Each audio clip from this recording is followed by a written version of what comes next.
What's up, guys? Orcas here, and man, what a Las Vegas race. I mean, this was crazy.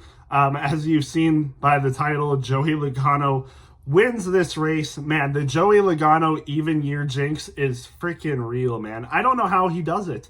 Last year, in the 2023 playoffs, he was out in the round of 16, and he just gets insanely lucky in the round of 8.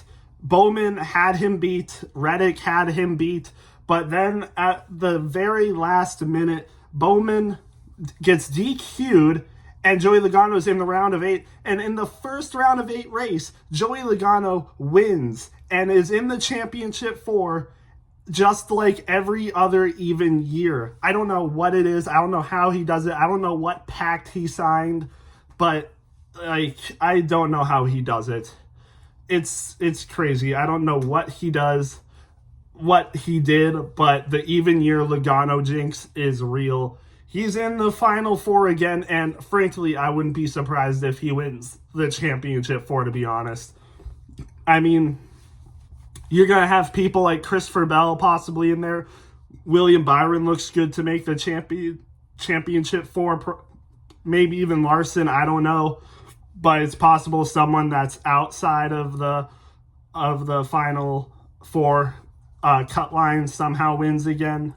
Like maybe Chase Elliott or Blaney wins. I don't know. But the fact that Logano won this race is crazy. I'll just get into the details now. Joey Logano, honestly, even before he was running in the top 2, top 3, and ended up winning the race, he was running good all day anyway. Like, he was a top 10 driver for sure, but it didn't look like he was going to win the race at all. But a late race caution happens. He pits on the late race caution. I believe it came from Ty Gibbs. But then green flag pit stops roll around. People like Christopher Bell, William Byron, Truex, Hamlin, Buescher, Larson, they all take it. Almost everyone takes it. But there's a few people that stay out and end up paying big time for them. Joey Logano obviously was one of them, and he ended up winning the race. Daniel Suarez was also one of them, and then John Hunter Nemechek and Corey LaJoie were some of the other people that ended up doing the same strategy as Joey Logano. But Suarez was leading this race for most of the last half of the third stage after green flag pit stops. And then with like less than 10 laps to go, Joey Logano with his partner, teammate Ryan Blaney, ends up giving him a good bump draft. Joey Logano ends up getting past Daniel Suarez to be the lead lapper, but Christopher Bell on the different strategy, he was rising up the ranks. I mean, he was passing people left and right. He was making up like a second per lap on Daniel Suarez, but Joey Logano did just enough. He ended up gaining speed on Daniel Suarez. He was down on Suarez for like 2 seconds most of the run, but once, under 10 laps to go, he decided, I think I can make it on speed. I'm going to try to pass him. And with the help of his teammate Ryan Blaney, he ended up doing it. And Christopher Bell was still gaining, but it wasn't enough. Ended up losing by around 0.5 seconds, I believe. And Ryan Blaney was right behind Joey Logano still to make sure Christopher Bell didn't have an easy pass. And on the last lap, it was certain that Joey Logano was going to win. And he ends up doing it into the Final Four. Again, I don't know what he does in these even years, but he just makes it work. And the announcer said it twice when he wins in the first round of the round of 8. When he wins the first race of the round of 8, he ends up winning the championship. He did in 2022. He did in 2018. He wins the championship when he wins the first round of the round of 8. And he just won the first round of the round of 8. And again, frankly, I wouldn't be surprised if he ends up winning the championship 4 and gets his third trophy. I mean, I wouldn't be surprised at all. And people are claiming it's not fair. It'd be one of the worst championship wins. And I kind of disagree, to be honest. I mean, yeah, he looked out at Nashville with 5 overtimes, ended up getting the win. But you got to remember, he probably would have won Richmond if Austin Dillon didn't bump him like that. Probably would have won Richmond, and he got into the playoffs and won at Atlanta in the playoffs, and now he's won at Las Vegas with a good crew strategy call. So, I mean, I wouldn't be surprised. I wouldn't be surprised if he pulls something out at Phoenix and ends up winning it. But honestly, I'll be real. I don't think he will. I don't think he's going to win at Phoenix, but I wouldn't be surprised. That's all I'm going to say. But yeah, just a crazy race. Honestly, I would say the first two, sorry, I'm still coughing a lot. I'm still getting over my sickness, but that's unrelated. But honestly, the first two stages I think were a little better than the third stage. Really, realistically, the only thing going for the third stage was this. People on different strategies, like the Suarez-Logano strategy they had, and then Christopher Bell making up time on them. That was really the only thing stage 3 had going for it. There wasn't really a ton of good like passing plays or anything. It was kind of just boring racing. A lot of people were spaced out. Christopher Bell and the people were behind him were the only one making ground, but they were really only showing Christopher Bell making ground, and then, the Daniel Suarez Logano stuff. It wasn't really all that exciting, but I would say the first two stages were pretty good racing, honestly. In stage 1, you had that one crazy crash, Daniel Hemrick and Austin Dillon racing. I'm not sure what happened, but it just seemed they came down on the corner at like the same time, and Hemrick had a run and just ended up bumping Austin Dillon. Hard crash into the outside wall. Really hard crash. I mean, the camera, the replays didn't do it justice unless you went on to Austin Dillon's cam. The crash on Austin Dillon's cam in his car, that looked like a really hard crash, but the replays outside didn't do the crash justice. I wish we had a better camera on it to zoom in on it, but it was a hard crash. I mean, really hard crash. But in stage 1, Bell was leading a lot of that, but after the pit stops, Reddick ended up getting the stage 1 win. But that's where his race would end, because after stage 1, there was a caution.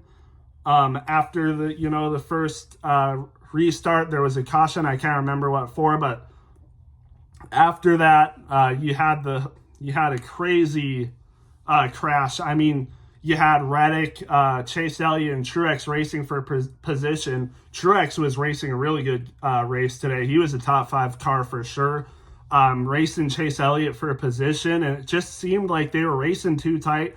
Truex had contact with Chase Elliott, bumped him into the outside, and Reddick was racing them 3 wide, so Chase Elliott then clips Reddick. They both have hard hits. I think it was Reddick that hit Keselowski, hard hit for Keselowski. He's out of the race, and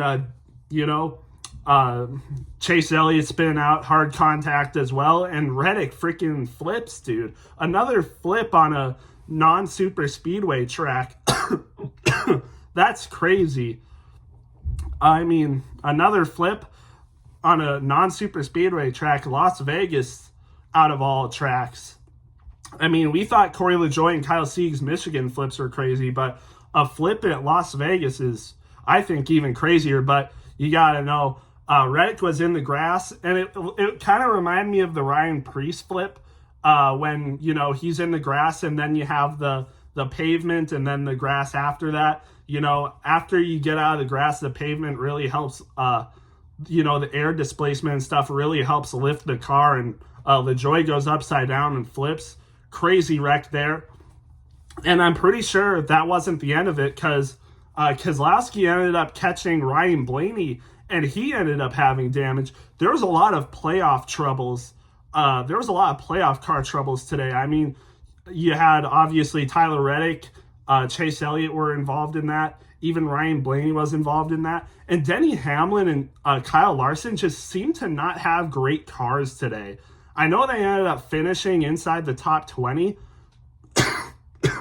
but neither of them, well, Denny Hamlin actually finished 8th, but they did not have great days today. I don't think either of them earned stage points today. Neither Hamlin or Larson earned stage points today. Just not a good race for Larson and Hamlin, and they ended up having pit road troubles. Denny Hamlin had pit road troubles. Kyle Larson had pit road troubles. I think they were both a lap down at one point, but they ended up having okay finishes. Larson is still okay for the playoffs, but Hamlin is down. He is negative 27 points behind William Byron. That's just not good. So obviously you have Logano is obviously guaranteed in the round of 4, championship 4. Christopher Bell had a good race. Obviously finished second behind Logano, but he's plus 42, I believe. Obviously disappointed. Should have had that win. I mean, he was the best car all day. Led over 100 laps, over 150 laps, if I'm not mistaken. But just couldn't get it done. Logano played the right strategy, pounced on Suarez when he had the opportunity, and ended up, fortunately, only having 1 lap left, and obviously was able to get it done. But Larson, I'm pretty sure, is plus 37, so he's good too, but you never know what could happen. I mean, someone that's not inside the, in the good for points, like Hamlin, Reddick, even Chase Elliott and Blaney, who are all out of the positive for points, they could win. I mean, Martinsville is a good track for Denny Hamlin and them. And Homestead, obviously, that's a good track for basically any playoff driver. You never know what could happen. And, Logano wasn't supposed to win this race. You never know what could happen at Homestead or Martinsville. You just never know. But, yeah, just not a good day for playoff drivers. Obviously, Reddick was out of the race after the flip. Chase Elliott ended up DNFing, I guess, but he was running multiple laps down. I'm pretty sure he was consistently 26 laps down.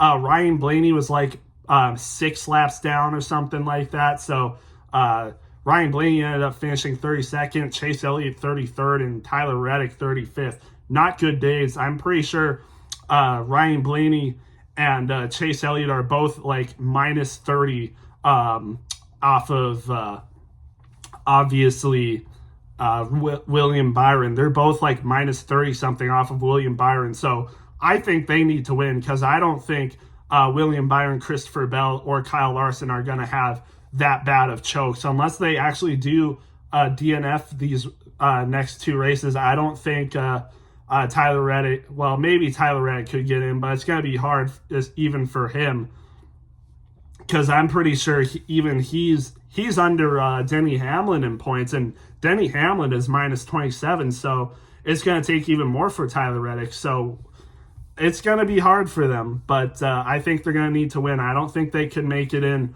just off of points in these next 2 races, to be honest, unless they get lucky and, William Byron, Kyle Larson, and Christopher Bell just have terrible races. I think they need to win. But with that said, let's just get into the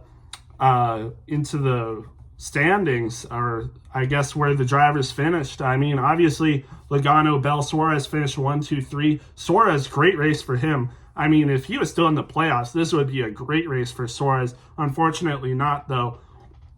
Still, 3rd place, great race for Suarez. William Byron, 4th. I mean, he was a top 5 car all day, basically. There was a little bit where he was running outside the top 10, but they got it fixed, and he was running good. Truex finished 6th. Bowman 5th also. Just a consistently good day for him. Truex finished 6th. I mean, it was looking like Truex could win the race, to be honest. I mean, he was keeping pace with Christopher Bell for a good amount of the race, and Christopher Bell was obviously pretty clearly the best car in this race, in my opinion. But Truex was running right behind him for most of the day, and I think he was definitely a top 5 car and a contender to win the race. Finished 6th, though. Not bad. Chastain, also good car all day, finished 7th. Hamlin finished 8th after a very shaky race, but 8th honestly really doesn't matter to him. He's still a lot of points down. I think he's going to need to win, to be honest. And John Hunter Nemechek, wow. A rare top 10 for Legacy Motor Club. John Hunter Nemechek, again, played the same strategy as Suarez and Logano, ends up with a 9th place finish. Pretty good stuff for Nemechek, to be honest.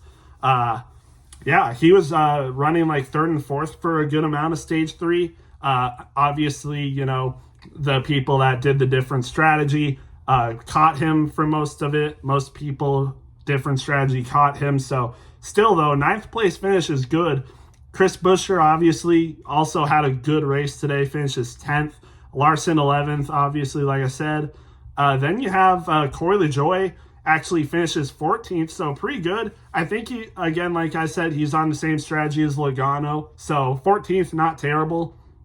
Burton actually ends up finishing 15th. There was a time where he made a pass to get in the top 10, which you really don't see much for Harrison Burton on non-super speedway tracks. So, you know, not a bad race for Burton. Honestly, even though the finishes don't show it, Spire had a really good day today. Zane Smith and Justin Haley finished 16th and 17th, and Justin Haley was in the top 5 for part of this race.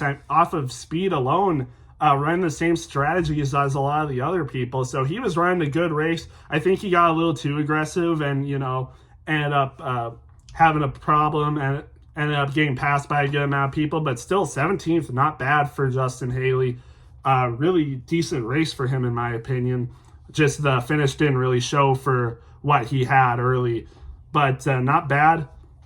McDowell finishes 20th. Cody Ware finishes 21st. Ryan Preece finishes 22nd. I think he had a similar problem with Haley. He was in the top 10 at one point, but then I think he hit the outside wall, ends up finishing 22nd. And then Hocevar, who qualified top 10, ends up finishing 23rd. Spire, I think, I've been thinking this, but I think a Spire car makes the playoffs next year. I really think a Spire car is going to win a race next year. They just keep improving. I think Hocevar might, but I'll just have to wait and see. You know, obviously next year predictions for the playoffs are still far away, but I think a Spire car is going to make the playoffs next year. I'm going to predict that early. Other than that, you know, not really much to talk about. Jimmy Johnson actually ends up finishing in the top 30 and doesn't crash. Great day for Jimmy Johnson. Didn't crash once. I'm pretty sure he finished like 1 or 2 laps down, but still ends up finishing 28th. Ahead of people, you know, like Ty Gibbs, who he did spin in stage 3, ended up putting him like 2 laps down, but still ended up finishing better than a lot of people who had issues. So, you know, good day for Jimmy Johnson. Not a bad day to be a Jimmy Johnson fan. At least he didn't wreck or spin out or anything like that. So, yeah, great race for him. Other than that, you know, there's, again, I just mentioned people had problems. I forgot to mention Austin Cindric was involved in the Chase Elliott Truex Reddick wreck as well. Honestly, he was having a good race. He was running the top 10 for most of the day. Just unfortunate what happened to him. Ended up getting caught in the wreck, but he was having a good race. He was a top 10 car for most of stage 1. So, yeah, unfortunate that happened to him though. But yeah, that's basically the people where they finished. And like I said, the playoff stand is looking pretty deep. I think, you know, the people that are outside in points, I think they're going to have to win. Like I said, I'm pretty sure the closest person to being in is Hamlin, and he's minus 27. So I really do think the people outside the people to the good are going to have to win, to be honest. I really don't think they're going to make it on points unless they get really lucky and Bell, Byron, and Larson end up wrecking. But we'll just have to wait and see. But yeah, this was a crazy race. Again, the Reddick flip. Did not expect to see that at Vegas. I literally jumped out of my seat screaming after that. And Joey Logano winning, just a shocker. I mean, I don't think anyone expected him to win the race after stages 1 and 2, and even, you know, like half of stage 3. But ended up playing the strategy right and ended up winning despite a charging Christopher Bell. So Honestly, great race overall. Stage 3 was a little bit slower. Really, like I said, the only thing keeping it together was Christopher Bell mounting the charge and Logano passing Suarez with less than 10 laps to go for the lead. But other than that, I think this was a pretty good race. I would give this like a 79 or an 80, maybe like an 81. I think this was a pretty good race. Obviously the Joey Logano, Christopher Bell finished the racing in stages 1 and 2. The hard Austin Dillon crash and the Reddick flip, just a ton of playoff drama. I think this was a pretty good race. I'd give this, an 81. I think an 81 is fair in my opinion. I think it was better than the last Las Vegas race. I can't remember what I gave the Las Vegas race, but I'd rate this one higher.